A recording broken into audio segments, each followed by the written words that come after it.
Like, I want to tell you about the night everything changed, though I didn't know it at the time.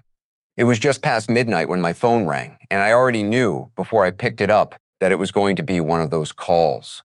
22 years in this business teaches you to recognize the sound of trouble before you even hear a voice. It was Bobby Kessler, one of our biggest clients, and he was scared. Not angry, not frustrated, scared. He'd found a clause buried in the merger paperwork that made him think we were about to sell him out, to get the deal done faster, and he was 3 minutes from calling his lawyer and walking away from a relationship we'd spent 15 years building. I sat up in bed, careful not to wake my wife, and I told him to give me 20 minutes. I pulled on yesterday's shirt, made a pot of coffee I knew I wouldn't finish, and sat down at my kitchen table with my laptop glowing in the dark, like it had so many nights before. This wasn't new to me. I'd been doing this kind of work since Bobby was still learning how to run his father's company, since half the people at ours were still in high school. But this deal was different. This deal was $240 million, and it was going to be the biggest thing our company had ever closed. I wasn't about to let it fall apart over a clause that never should have made it into the paperwork in the first place. For the next 4 hours, I worked the phones and the documents the way I always had, patiently, carefully, treating Bobby less like a client and more like a man who needed someone to tell him the truth. I walked him through every line, explained what it actually meant, and when I found that the language really was a problem, I didn't pretend it wasn't. I told him I'd get it fixed myself, personally, before the papers went anywhere near a signature. That's the kind of promise you only make when you intend to keep it, and by 4 a.m, I had.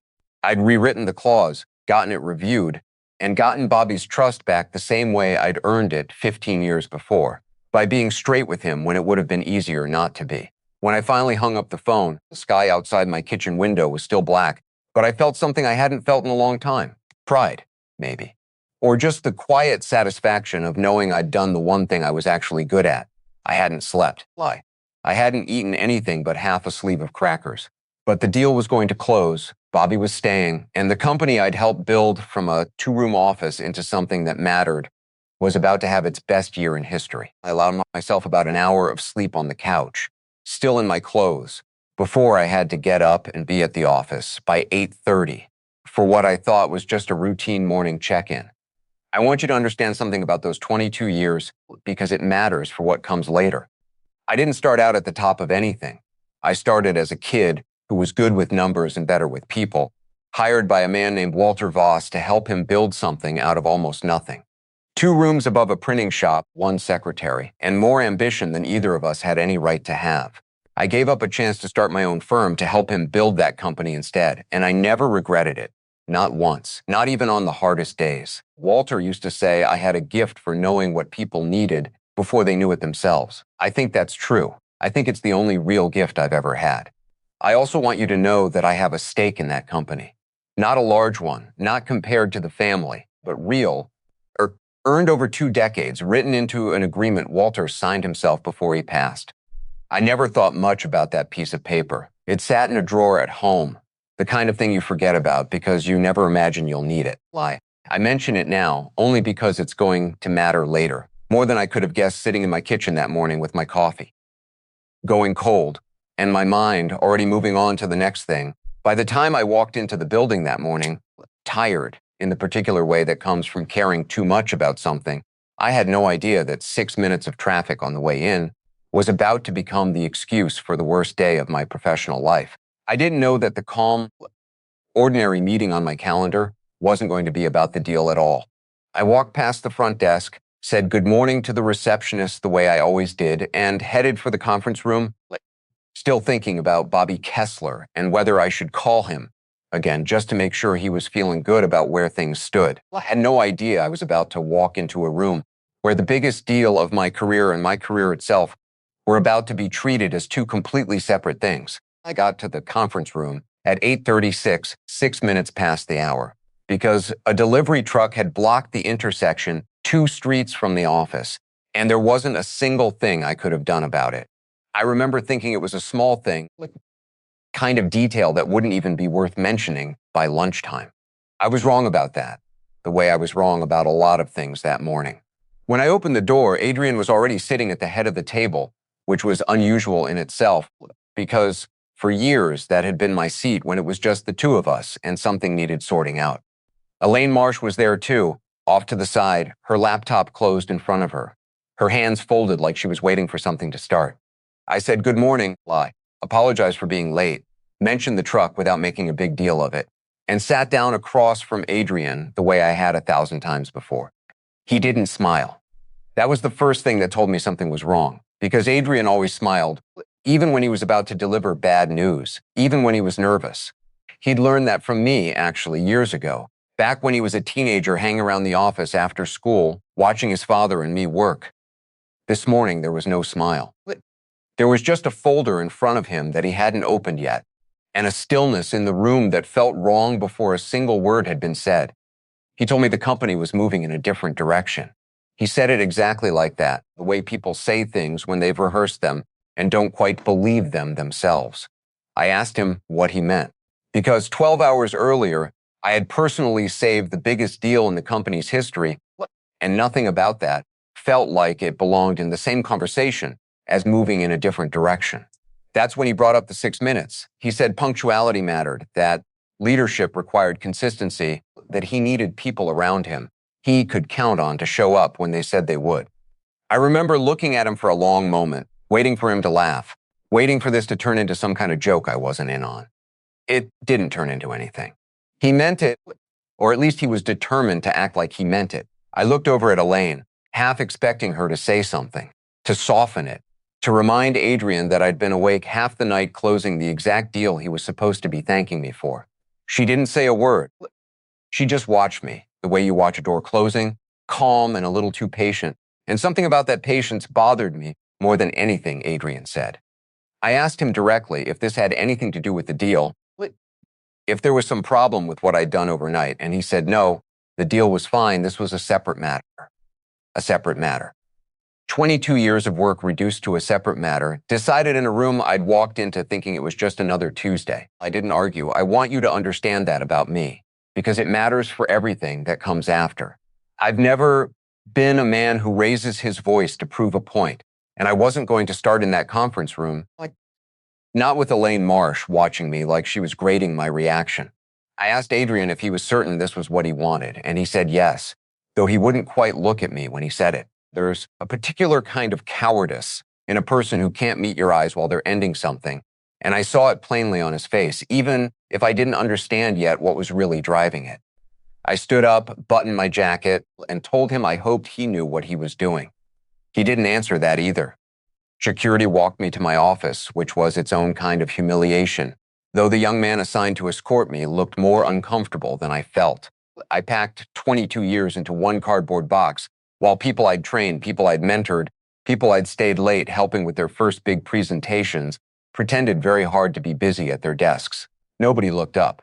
I understood why. I probably would have done the same thing at their age, in their position, not wanting to be caught caring too much about a man on his way out the door.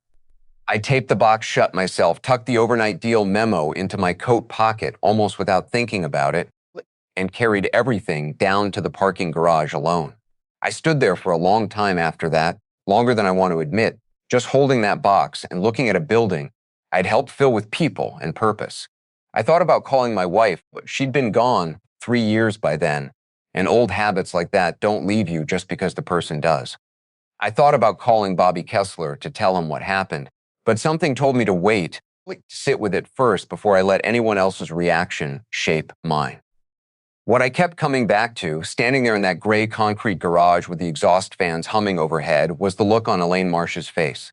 Adrian had been nervous, almost sick about it. Elaine hadn't been nervous at all. She'd been watching me the whole time like she already knew exactly how this was going to end. And that was the thought I carried with me all the way home, turning it over and over, unable yet to say why it scared me as much as it did. I want to take you back further, because you can't understand what happened in that conference room without understanding how it all started. I met Walter Voss when I was 26 years old, working a job I didn't care about, doing numbers for a company that never once asked what I thought about anything. Walter came into my life the way most important things do, without any warning. He'd started a small logistics outfit above a printing shop, 2 rooms, 1 secretary, a phone that rang maybe 6 times a day if we were lucky. He hired me to help him make sense of the finances. But within a year, I was doing a lot more than that. And within 5 years, he was calling me his partner, even though the paperwork hadn't quite caught up to the truth yet. Walter was the kind of man who noticed things about people before they noticed those things about themselves. He used to tell me I had a gift for reading a room, for sensing what a client actually needed instead of what they said they wanted, and he built the whole company around letting me use that gift the way I was meant to. I had a chance back then to start something of my own. A smaller company approached me with an offer that would have made me the man in charge instead of the man beside the man in charge. I thought about it for exactly 1 week before I turned it down, because by then I already knew Walter's company was going to be something special, and I wanted to be part of building it more than I wanted to own something smaller by myself. I never told Walter what that decision cost me. I never told anyone, not even my wife, not fully. Some choices you just live inside of quietly. Adrian came into the picture the way children do, gradually and then all at once. He used to show up at the office after school, maybe 12 or 13 years old, sitting in the corner with a soda and a stack of comic books, watching his father and me work through problems that were far too complicated for him to understand yet. I used to explain things to him anyway, because that's what you do with a kid who's paying attention, even when he pretends he isn't. I taught him how to read a balance sheet before he learned how to drive. I taught him that the best deals were the ones where both sides walked away feeling like they'd won something, not just the ones where you technically gotten the better end. Walter used to laugh and say I was raising his son to be a better version of both of us. I remember feeling proud of that, prouder than I probably should have let myself feel. It was around that time that Walter drew up the equity agreement that gave me my stake in the company. I remember the day clearly, mostly because of what he said while he was signing it. He told me that people forget. Companies grow, faces change, and somewhere along the way, the people who actually built something get treated like furniture instead of foundation. He wanted a piece of paper that made sure that couldn't happen to me, not completely, not without real cause. He wrote a clause into it himself, something about protection against removal without documented reason. And he told me, half joking and half not, that if the company ever tried to forget what I'd done for it, that piece of paper would remind them, quietly, whether they wanted reminding or not. I put it in a drawer at home and didn't think about it again for years. You don't think about insurance until the day you need it. Walter passed 8 years ago, sudden and quick, the kind of loss that doesn't give you time to prepare for it, no matter how much you think you have. Adrian was 26 then, the same age I'd been when I started, and the board moved him into leadership faster than any of us thought was wise, myself included, though I never said that out loud to him. I stayed close to him after his father died, more out of loyalty to Walter than any particular strategy, teaching him the parts of the business that don't show up in a spreadsheet, the parts about people and trust, and knowing when to push and when to wait. I thought I was doing right by both of them. I still believe I was, even now, even after everything. Sitting in my house that evening, the cardboard box still unopened on my kitchen table, where I'd set it down without really looking at it, I found myself thinking about all of that instead of the meeting itself. Why? I thought about Walter's voice, calm and certain, telling me that piece of paper would remind them if they ever forgot. I hadn't understood back then that he might have been talking about his own son. I didn't want to believe that now either. Adrian had looked ashamed in that conference room, not cruel, not calculating, just ashamed and unwilling to meet my eyes. And ashamed men don't usually build the schemes that put them in that position. Someone else had built this one. I kept circling back to Elaine Marsh's face, patient and unbothered, and to a question I didn't have an answer for yet. Why would the CEO's own board member want me gone badly enough to make sure it happened the very morning after I'd saved the company's biggest deal? I didn't sleep much that night. Not because I was angry, because somewhere underneath everything else, but because my mind kept doing what it did with a problem it didn't understand yet, turning it over, looking for the piece that didn't fit. I thought about calling Bobby Kessler, decided against it again, and instead found myself walking to the hallway closet where I kept old files from the house, the ones I never bothered moving to a storage unit because I never expected to need them. I didn't pull out the equity agreement that night. I wasn't ready for that yet, though I can look back now and see that some part of me already knew I would need it eventually. I just stood there in that closet a long time, my hand resting on the box of old papers, thinking about a promise a dead man had made me 20 years ago, and wondering if the time to collect on it had finally arrived. The days after that turned into something I hadn't expected, a strange, quiet stretch where the phone rang more than I thought it would, but never with the calls I wanted. Old colleagues reached out, careful and a little awkward, the way people are when they don't quite know whether sympathy or outrage is the right response. A few of them told me I should sue. One, a man named Grant, who'd worked alongside me for a decade before retiring, told me flat out that if it were him, he'd go to every business paper in the city and let them print exactly what Adrian had done. 6 minutes late and 22 years of loyalty thrown out with the trash. I understood the impulse. I even sat with it for a night, turning it over the way I turn over most things, testing how it would feel to burn the whole thing down out of spite. I decided against it, and not because I wasn't angry enough to consider it.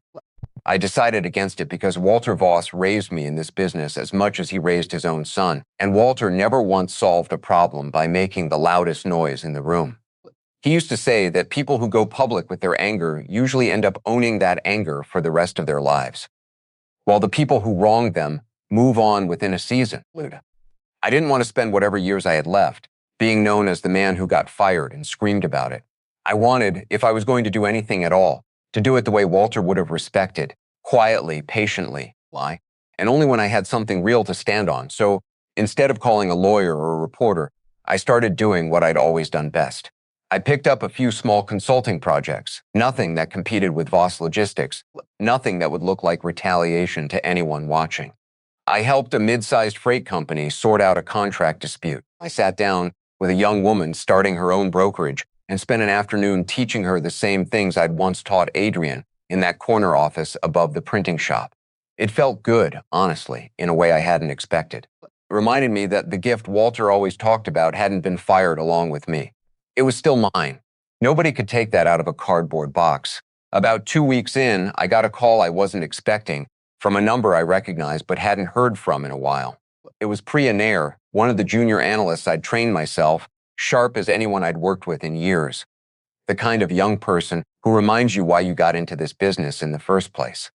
She sounded nervous on the phone, careful with her words in a way that told me she was worried about being overheard, even though she was almost certainly alone. She said she wanted to check on me, which I appreciated, but I could hear there was more underneath it. Something she wasn't quite ready to say yet. I didn't push her.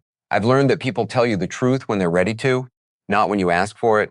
We talked for a while about nothing important, and then, almost as an afterthought, she mentioned that things had felt strange around the office since I left. Not sad, exactly, though some of that too, but strange in a specific way she couldn't quite explain. She said there'd been a flurry of closed-door meetings involving Elaine Marsh and the outside counsel the week before I was let go, more than usual, more than the ordinary rhythm of business required. She said it in passing, the way you mention something you don't yet realize is important, but I felt my whole body go still when she said it. I asked her, as casually as I could manage, whether she knew what those meetings had been about. She said she didn't, not exactly, but that one of the paralegals had mentioned something about equity restructuring ahead of the merger vote. I didn't say much after that. I thanked her for checking on me, told her to take care of herself, and asked her, gently, let me know if she ever heard anything else that seemed worth mentioning. I didn't want to put her in a difficult position, and I meant that, but I also couldn't ignore the small, cold feeling settling into my chest as I hung up the phone. Equity restructuring, merger vote. Meetings with outside counsel the week before I was fired for being 6 minutes late to a meeting that never should have mattered at all.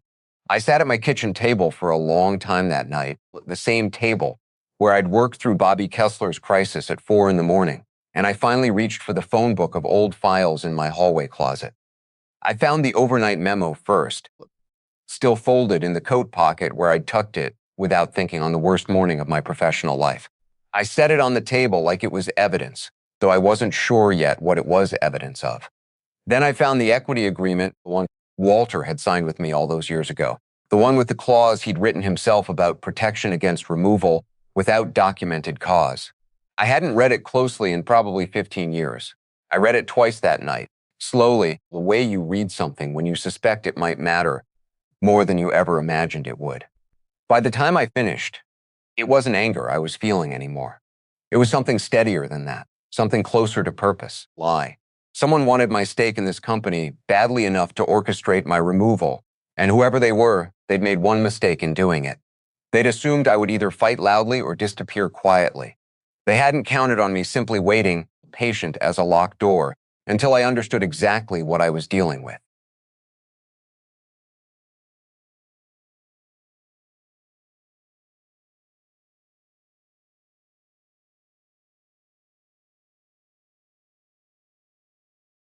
It took me another week to understand the full shape of it, and I want to tell you honestly, piece by piece, the way it came together for me. Because it didn't arrive all at once. It arrived the way most important truths do, fragments that only make sense once you've got enough of them laid out side by side. Priya called again a few days later, quieter this time, more careful, and she told me something that changed the whole picture. The merger being discussed wasn't a small one. It was a full acquisition, a much larger logistics firm out of Dallas absorbing Voss Logistics entirely. And the vote to approve it required a specific threshold of ownership consolidation that the current equity structure didn't quite allow. I didn't understand at first why that would have anything to do with me, until Priya mentioned, almost apologetically, that my stake, small as it was compared to the family's, sat in exactly the wrong place on the ownership chart for what the merger required. Not because I was against it. Nobody had ever asked me what I thought about it. But because my agreement, the one Walter had written all those years ago, included protections that made my shares harder to fold into a simplified structure without my direct, documented consent. In plain terms, I was an obstacle, not a villain in anyone's story, not even a particularly important character in most of their minds, just an inconvenient piece of paperwork standing between Elaine Marsh and a vote she needed to win. I sat with that for a long time after we hung up, turning it over slowly, the way I'd learned to turn over any piece of information that mattered. It explained the meetings with outside counsel the week before my firing. It explained why nobody had ever really given me a straight reason for why the 6 minutes mattered so much when it never had before. Not in 22 years, not once. And it explained something else, something that had bothered me since that morning in the conference room. Why Adrian had looked so ashamed. He hadn't built this plan. I didn't think he was capable of building something this cold. Not the boy I'd taught to read a balance sheet. Not the young man who used to call me on his birthday every year until this one. He'd been used the same way I had, just in a different direction. That didn't excuse him. I want to be clear about that, Leopold, because it would be easy to tell this story as though Adrian was simply an innocent bystander in his own company, and that wouldn't even be honest. He was the CEO. He signed off on my termination with his own hand, and whatever pressure he was under, lie. He chose the easy lie over the harder truth when he sat across from me that morning and talked about punctuality instead of what was actually happening. But understanding why a person does something wrong is different from excusing it. I found I could hold both of those things at once. Anger at what he'd done, and a strange, aching sadness for the position he'd apparently let himself be put in. I went back to the equity agreement that night with new eyes, reading it. The way a locksmith reads a mechanism he built himself 20 years ago and is only now being asked to remember. Walter's clause was more specific than I'd remembered. It didn't just protect against removal without cause. It stated plainly that any attempt to restructure or reassign my equity without my documented voluntary consent would be void, full stop, regardless of board votes or merger conditions. He'd written it. I realize now, precisely because he'd known his son might someday be surrounded by people more interested in the company's value than its values. I sat there at my kitchen table with that old piece of paper in my hands, and for the first time since the whole thing started, I felt something other than hurt. I felt Walter in the room with me, the way you sometimes feel a person who's gone when you're standing exactly where they once stood. I want to tell you that I picked up the phone that night and called Adrian, that I marched back into that building and set everything right in one dramatic scene. That's not what happened, and if this story is going to mean anything to you, it has to be honest about that. I didn't call anyone. I folded the agreement back along its original creases, set it beside the overnight memo in a folder I labeled simply with the date of my firing, and I decided to wait. Not out of fear and not out of weakness, but because I understood something that Elaine Marsh apparently didn't, that the truth, once it's real and once it's documented, doesn't need to be shouted. It just needs to still be standing when everyone else's noise runs out. That decision cost me something. I won't pretend it didn't. There were nights in the weeks that followed where I sat with that folder and wanted very badly to use it to end the uncertainty, to make somebody else feel even a fraction of what I'd felt in that parking garage with a cardboard box in my arms. But I kept thinking about Walter, about the calm, deliberate way he used to handle people who underestimated him.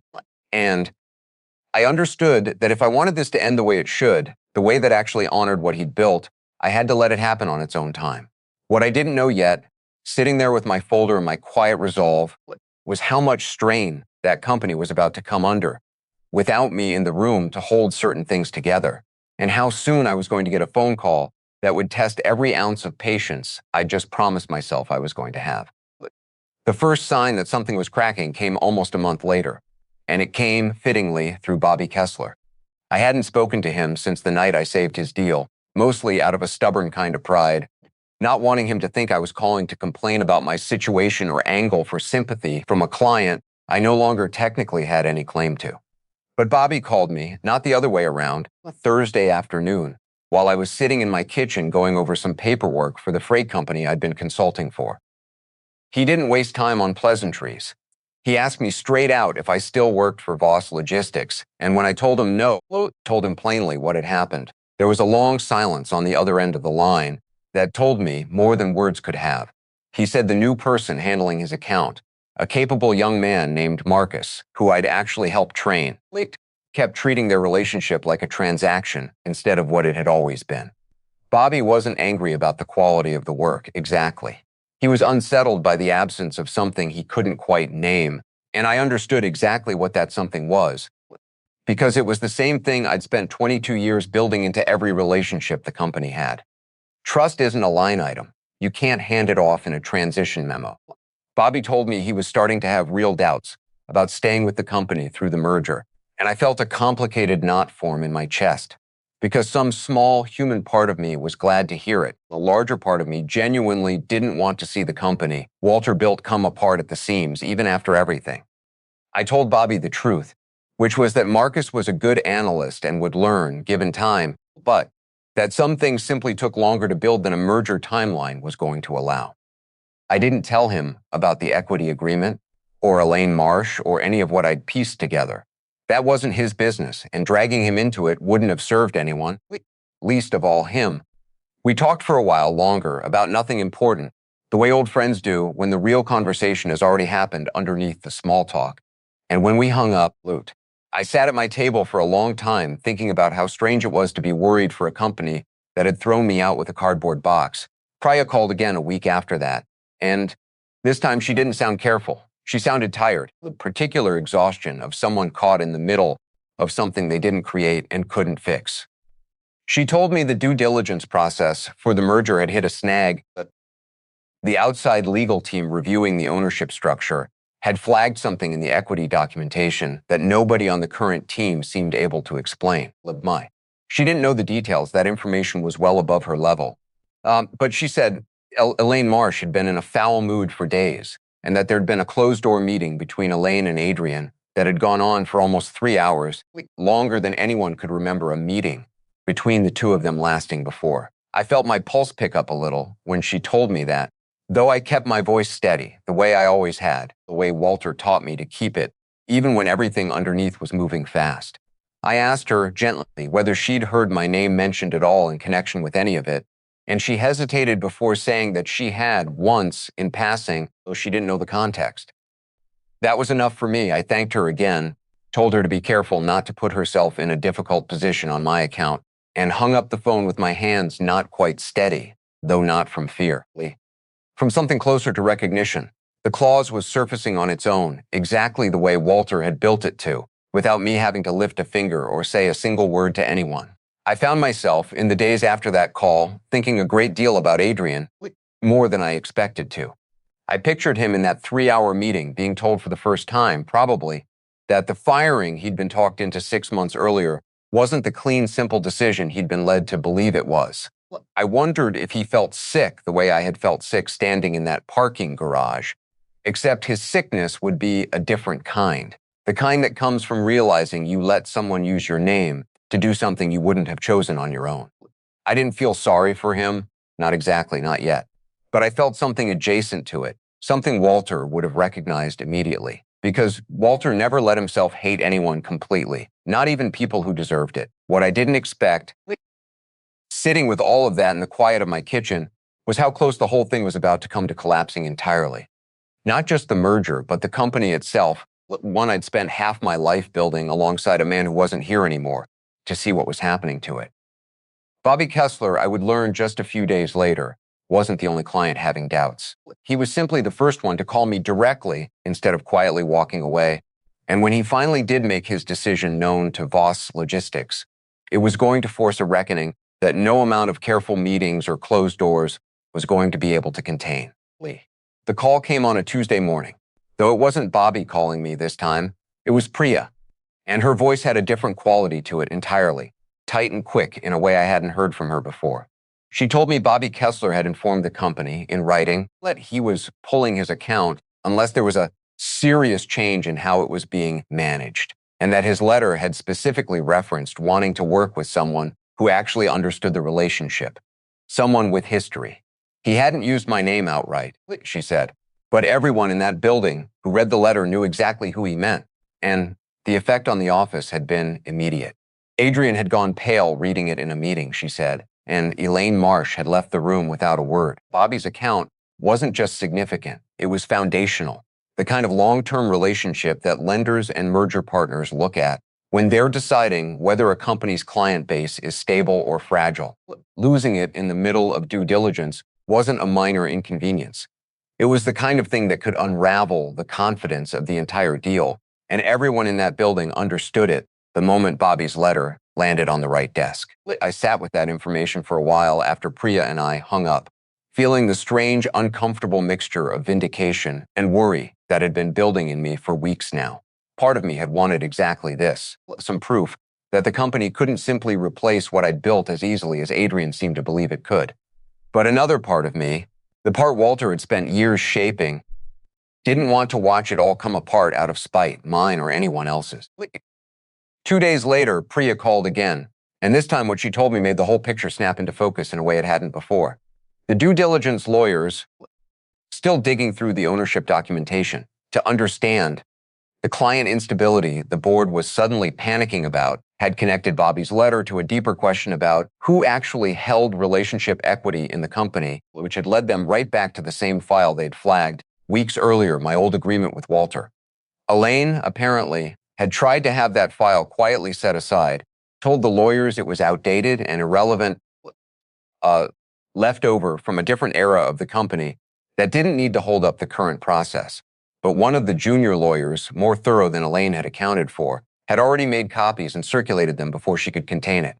I asked Priya, carefully, how she knew all of this, and she admitted she'd overheard more than she was supposed to, standing near a copier at the wrong moment, the way important truths sometimes reach the people paying closest attention. I told her, gently but firmly, that she needed to be careful, that I didn't want her caught in the middle of something that wasn't hers to carry. She said she understood, but that she wanted me to know, because she said it plainly, and without hesitation, she said what happened to me was wrong.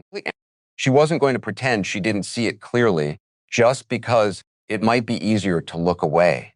That conversation stayed with me the rest of the day, longer than almost anything else that had happened since the firing. It reminded me that the people who mattered had been watching the whole time, even when I thought I was invisible, packing a cardboard box while nobody at their desks would meet my eyes. I thought about Elaine Marsh trying to bury Walter's agreement a second time, and something in me went very still and very clear, the way it does right before you understand exactly what you're going to do next. She had underestimated that piece of paper once already, assuming it could simply be reassigned in a quiet meeting with the right lawyers in the room. Now she was underestimating it again, assuming she could bury it a second time, simply because it was inconvenient to the timeline she needed. What I didn't know yet, sitting at my kitchen table turning all of this over, was that Adrian had started asking his own questions. Priya told me, almost as an afterthought at the end of our call, that he'd requested the original file himself, the actual physical folder, not a summary, and that he'd taken it into his office alone and closed the door for the better part of an afternoon. I didn't know what that meant yet, not for certain, though some old, familiar part of me. The part that used to watch a 13-year-old boy read balance sheets in the corner of his father's office wanted very badly to believe it meant he was finally starting to see clearly. I told myself not to hope for too much too soon. I'd learned the hard way over the past 6 months that hope needed to be handled carefully, the way you handle anything sharp enough to cut you if you're not paying attention. Adrian, I would learn much later, sat alone in his office for nearly 4 hours that day, reading through the original agreement his father had drawn up, along with the notes Walter had left in the file, notes I didn't even know existed until Adrian told me about them himself, months after everything was settled. His father had written more than just the legal language. He'd left a short letter clipped to the back of the agreement, dated the same day it was signed, addressed to no one in particular, as if Walter had known someday it might need to speak for him when he no longer could. I've never read that letter myself, and I never asked to. Some things belong to a father and son, even after one of them is gone. I've always respected that line, even when I was close enough to almost cross it. What Adrian told me later was that reading it changed something in him, not instantly, not in some dramatic way, but slowly, the way a fog lifts when you're not watching it happen. He said he'd spent 6 months telling himself the decision to let me go had been about optics, about the board's confidence, about the pressures of a merger he didn't fully understand yet when Elaine first brought the idea to him. He said Elaine had been the one who suggested the timing, the morning after the deal closed, framing it as decisive leadership, a chance to show the board he could make hard calls without sentiment clouding his judgment. He said it had sounded reasonable at the time, dressed up in exactly the kind of language that made cowardice sound like strategy. Reading his father's letter and reading the plain language of the clause Elaine had tried to quietly erase, Adrian told me he finally understood what he'd actually done. Not made a hard leadership call. Sacrificed the one person who'd never once, in 22 years, put his own interests ahead of the company's, in order to smooth the path for a merger that mostly benefited people who'd never spent a single late night saving anything. He said he sat with that understanding for a long time before he did anything about it, the same way I'd sat with my own understanding for weeks before I did anything about mine. I think, in a strange way, that's the one thing father and mentor managed to teach both of us, that the right response to a hard truth is rarely the fastest one. He confronted Elaine 2 days later in a meeting. Priya wasn't in the room for, but heard plenty about afterward through the usual channels that carry news through an office, faster than any memo ever could. Adrian asked her directly why she'd tried to have the file set aside, and Elaine apparently didn't even try to deny it outright. She told him it was a technicality standing in the way of a deal that was good for everyone, that old sentimental agreements from a different era of the company shouldn't be allowed to hold a modern merger hostage.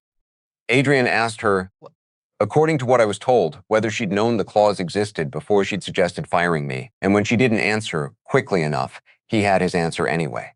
I want to be fair to Adrian here, because fairness matters to me. Even now, even after everything, he didn't call me that day. He didn't undo anything immediately or make any grand gesture. What he did instead was quieter than that, and in some ways more meaningful. He pulled Elaine off the merger negotiations entirely, told the board he needed to review certain aspects of the deal's foundation before moving forward, and spent the better part of a week going through every piece of paperwork connected to my departure, this time without anyone managing what he was allowed to see. I imagine it was a hard week for him.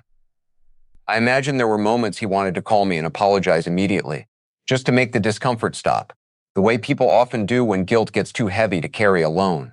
He didn't do that either. Whatever else I've come to think about Adrian in the time since, I've never doubted that the week he spent alone with that file was a real one, not a performance for anyone's benefit. When he finally did pick up the phone to call me, it was because he was ready to, not because it was easy. And I think that distinction matters more than people usually give it credit for. I didn't know any of this yet.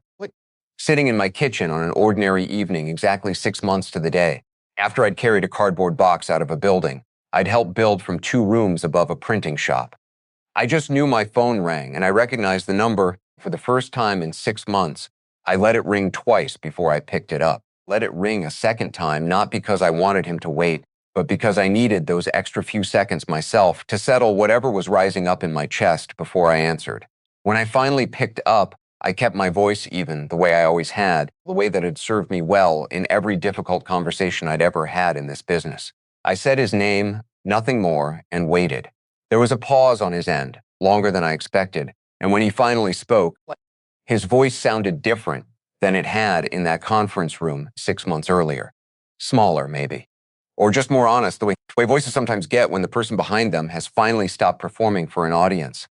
He didn't start with an apology, which I respected, oddly enough, more than if he had. He started by telling me he'd read his father's file, all of it, including a letter I still to this day have never asked to see.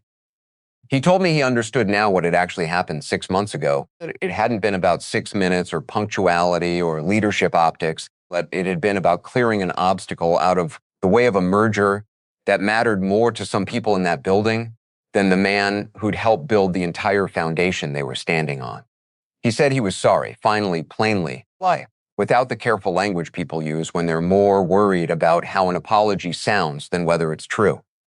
I let him finish before I said anything, because I've learned over the years that the worst thing you can do to a person working up the courage to be honest is interrupt them halfway through. When he was done, I told him I appreciated him saying it, and I meant that. But I also told him, gently and without any heat in my voice, that an apology on the phone didn't undo a cardboard box in a parking garage, and it didn't undo 6 months of watching a company I loved struggle without something I'd spent 22 years building into it. I wasn't trying to punish him. I was trying to be honest with him the same way he was finally really being honest with me. And I think on some level, he understood that. He asked me to come back. Not exactly to my old position, he said, because he understood that probably wasn't something I'd want anymore. Not after everything, but in whatever capacity made sense to me, starting with helping stabilize things with Bobby Kessler before the account walked entirely, and going from there.